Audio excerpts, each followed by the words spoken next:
your frown. The gaunt mist of red-blooded chivalry instilled in basic training work.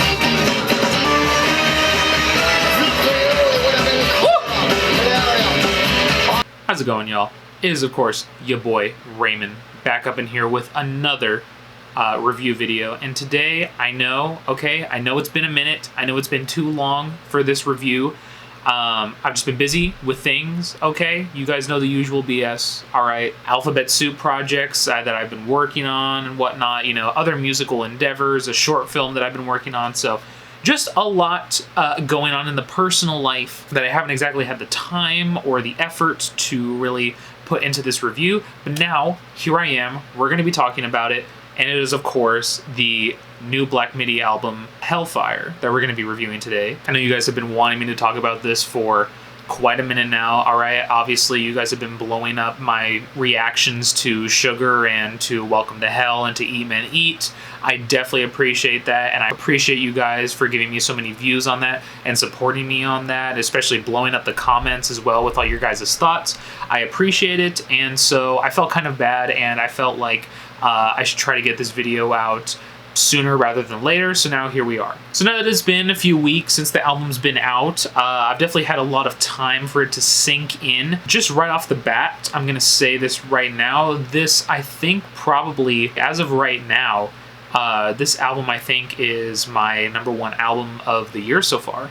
And I know we're only halfway through-ish, we're a little over halfway now, so just getting that out of the way, let me go ahead and explain why. First of all, the opener, Hellfire. With this opening song, you really get the sense that this is really, like, similar to what Cavalcade, like, the title was going for. You know, this is really like a circus. All of the, you know, musical elements going on in the background, everything going on musically. Jordy's speaking as if he's, like, announcing, trying to have you come into, like, a tent from hell, with all the musical elements mixing in together. It really creates for such like an intense journey that you're about to be led down for this opening track. And it really paints the picture for the sound of this album. You really get a little taste of everything for this opening track, and it really sets the pace for what this album is going to be. And so immediately into that, obviously we have Sugar/Zoo. That's a track, obviously you guys saw my reaction to that, you guys saw my review to that. Really love that song, like it even more in the context of the album. Was a little shocked to see that it was this close to the beginning of the album. It essentially sets us off, but I think it's actually a really nice pace setter for this album, and it transitions very nicely into Eat Men Eat, which I'll get to in a second. But Sugar/Zoo, looking at the lyrics, looking at the musical composition, it's really just about like this boxing match that essentially is like a giant metaphor, I guess, for like entertainment and pleasure and taking weird pleasure into certain things. Obviously, Sugar gets shot, spoiler alert, you know, by that little girl in the music video.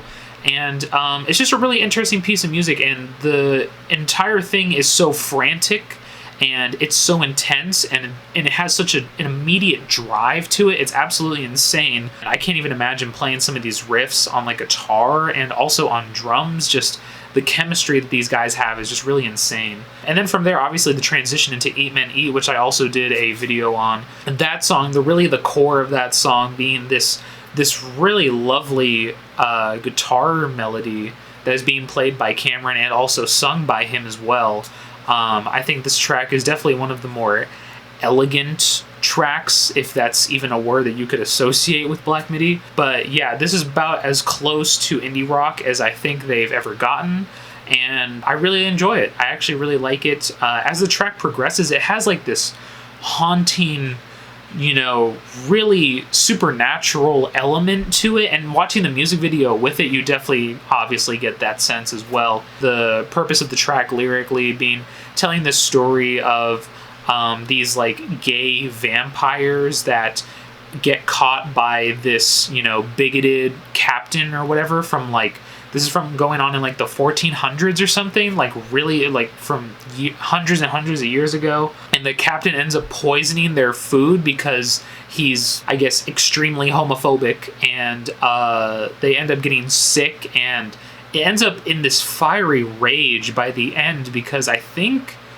one of them or both of them die, I think, at the end. I think that's what's supposed to be implied, but I'm honestly not sure. And the track just ends up stopping in like a blaze. You know, it comes to a crumbling halt with these horns and these guitars and these like screams and wails from the saxophone, and it just stops, and then immediately we're into Welcome to Hell, which obviously I did another video on for that. This song, I think, is probably in my top 5 songs of the year. This song just never gets old. It's catchy, it's rhythmic. This is the closest song, I think, to Primus that Black Midi will ever get. But to be honest, I like it for that reason. Just the drumming, the musicality, the chemistry. Like, I could go on and on about how good these guys are whenever they get together in a room. Like, they're just amazing. That's no different here on Welcome to Hell. But yeah, obviously you guys already saw my video on that song. Really terrific music video to go along with it. The music video really enhances it and really is a nice interpretation of what's going on in the actual song. Lyrically, it's supposed to be about sort of, you know, the idea of militarization, essentially the military, you know, these people going off to war and then essentially dying and going to hell because of the people that you've killed on the other side. Essentially, you know, a war is bad song, essentially, is what it is. But it definitely goes a lot deeper than that and even brings in a lot of these ideas about like religion and Satan and everything like that thrown into the mix. So it makes it, of course, even more Black Midi than it already is. And then from that, we get into another song that I had technically heard, but wasn't officially released until the album came out, which is Still. Just like the desperation in this track is just really like crumbling and heartbreaking. Cameron again is playing guitar and is also singing on this track. I heard this in one of their live sets when I went to go see them like last year, and it was a song that I was definitely looking forward to hearing on the actual album, and it doesn't disappoint. It's a super pretty track. It's a really grand track, has almost like a country western-esque sort of flair with all of the guitars and like the but it's also, obviously, because it's Black Midi, it's very progressive as well in its chord structures. And just the idea of this one lyrically, you know, I feel like it's just really about, you know, waiting for somebody who you know is in trouble, or waiting for somebody to come back into your life, maybe seeing that they're okay with you being not in their life. And yeah, I don't know, it's just the idea of like a sad desperation, I guess, which is really heartbreaking. In the end, with just, you know, Cameron really singing over these really gorgeous string arrangements and these really gorgeous guitar playing, obviously, and the horn sections coming in. It's very grand. It's one of the more somber pieces on the track list here. And then from there, that's like the first half of the album, which is crazy how insanely jam-packed it is.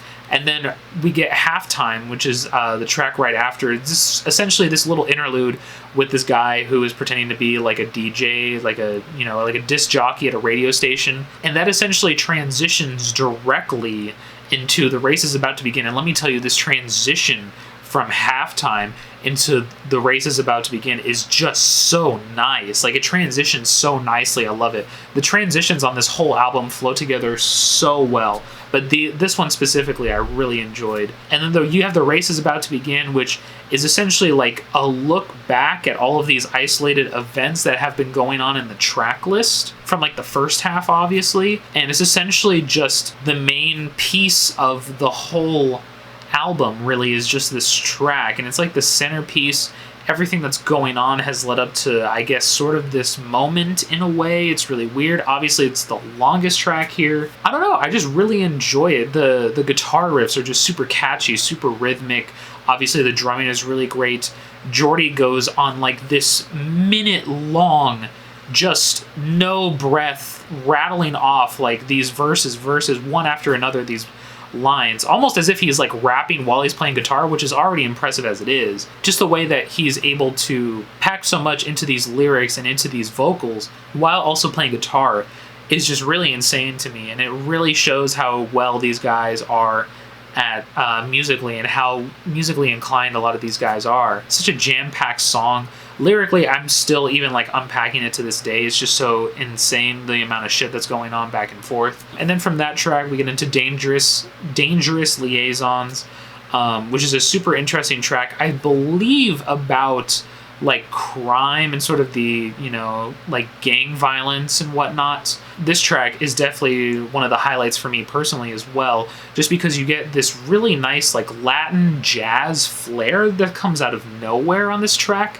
And it just wraps up really nicely, but it's like, of course, because it's Black Midi, it's jazz from hell, essentially. So it still has like that edge and that progressive rockiness about it. So as soon as you get into it, especially towards like the back half, it really starts building and crescendoing, and it has like this energy that keeps moving and pulls apart and contracts and contorts. It's just really, it's really insane, but it's also really smooth as well because of how jazzy it is. Very Bitches Brew inspired, I could see that as well. And then from that we go into one of the other somber pieces of the track list, which is The Defense. This track is also rather jazzy and also rather somber, but not in the same way that Still is with a lot of its country influences. This one is definitely also rather more jazzy. You have Jordy's vocals, which are essentially just contained in this large vacuum. It sounds like he's singing in like a large stadium or something. It's just really pretty, really adding to like the carnival effect of like the whole thing, you know, or like the circus effect. This track is also really beautiful musically. Love it as well. And then from there we get into the closer, which is 27 questions, even though the track doesn't actually have 27 questions in it. But just a lot of the things that he's spouting on in this track just kind of have to do with, you know, these questions about like humanity, about people, about society, that kind of thing. That one I'm still unpacking as well because it's just really a gorgeous track. And I really like the groove and the rhythm and the drive in this track. And he even closes it out really nicely at the end, saying good night, good night, good night, kind of thing, you know, very theatrical. And that's like the whole track list. And even after 10 tracks, this is somehow Black Midi's shortest album, and yet I would say, in my opinion, packs the most punch. According to other people that I've seen who have rated this album or have reviewed it, that doesn't seem to be something that isn't shared among everybody. I'm fairly confident in saying that this is probably Black Midi's best album, and I would say that it's definitely my favorite album of this year so far. And just the musicality, just, you know, the lyricism, the thought that goes behind every song on here is just insane and beautiful and just so creative. And yeah, I'm just kind of obsessed with it in a way. And I cannot wait to see them live again next month. And that's going to be super fun with Black Country New Road. Those are pretty much my thoughts on Hellfire. I'm sorry I got this review out so late. I've just been so busy with stuff. But I promise I'm going to have more videos coming up as well. I know there's the new Mars Volta track that just got released along with their album announcement, so I'm probably going to be taking a look at that as well for you guys coming up probably within like the next couple of days as soon as I get this out. In terms of a score for this album, I think I'm going to go ahead and give it a 9.5 out of 10. Yeah, that's probably like one of the highest scores I've given on this channel, I believe, so congratulations to Hellfire and Black Midi, of course.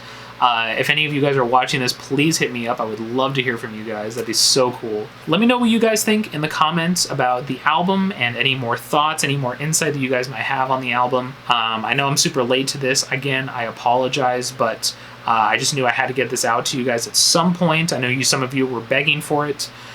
So yeah, so here it is. And yeah, I definitely appreciate you guys for watching. Be sure to like and subscribe down below as well. And if you have not listened to the album at all yet, be sure to go listen to it. That's pretty much it. That's pretty much all I got. Thank you guys for watching. I definitely appreciate it, and I will see you guys in the next video.